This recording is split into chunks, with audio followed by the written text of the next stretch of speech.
జనసేన అధినేత ఆంధ్రప్రదేశ్ రాష్ట్ర deputy CM Pawan Kalyan గారు ఈరోజు ఆంధ్రప్రదేశ్ రాష్ట్ర రాజకీయాల్లో కీలకంగా వ్యవహరిస్తున్నారని చెప్పుకోవచ్చు. ముఖ్యంగా ఆంధ్రప్రదేశ్ అభివృద్ధికి దోహదపడుతున్నారు పవన్ కళ్యాణ్ గారు. కేంద్ర ప్రభుత్వ పెద్దలతో సఖ్యతగా మెలుతూ ఆంధ్రప్రదేశ్కి రావాల్సిన నిధుల్ని త్వరగా రప్పిస్తూ ఆంధ్రప్రదేశ్ అభివృద్ధికి పాటుపడుతున్నారని చెప్పుకోవచ్చు. ఇలా పవన్ కళ్యాణ్ గారి గురించి మనం ప్రత్యేకించి చెప్పనక్కర్లేదు. మరోవైపు పవన్ కళ్యాణ్ గారు స్థాపించిన జనసేన పార్టీ కూడా ఈరోజు ఆంధ్రప్రదేశ్ రాష్ట్రంలో రెండో అతిపెద్ద పార్టీగా నిలపడంలో పవన్ కళ్యాణ్ గారు చేసిన కృషి గురించి మనం ప్రత్యేకించి చెప్పనక్కర్లేదు. మరోవైపు పవన్ కళ్యాణ్ గారి గురించి రాజకీయ నాయకులు, సెలబ్రిటీలు స్పందిస్తూ ఉండగా తాజాగా తెలంగాణ మాజీ సీఎం కేసీఆర్ గారు సంచలన వ్యాఖ్యలు చేశారట. ఆయన మాట్లాడుతూ, పవన్ కళ్యాణ్ గారు ఈరోజు ఆంధ్రప్రదేశ్ రాష్ట్ర డిప్యూటీ సీఎం హోదాలో ప్రజలకు విలువైన సూచనలు, సలహాలు ఇస్తూ ప్రజలకు సేవలు అందిస్తున్నారు.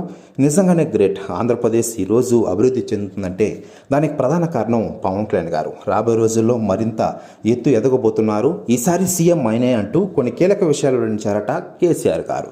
ప్రస్తుతం న్యూస్ కూడా తెగ వైరల్ అవుతోంది టోటల్ ఆంధ్రప్రదేశ్ రాష్ట్ర రాజకీయాల్లో. మరోవైపు పవన్ కళ్యాణ్ గారి విషయానికి వస్తే ప్రస్తుతం తన కమిట్ అయిన సినిమాల్ని పక్కన పెట్టేసి ఆయన రాజకీయాలతో బిజీగా ఉంటున్నారు. ఇటీవలే హరిహర వీరమల్లు సినిమాని కంప్లీట్ చేసిన ఆయన త్వరలోనే ఓజీ సినిమాతో మన ముందుకు రాబోతున్నారు.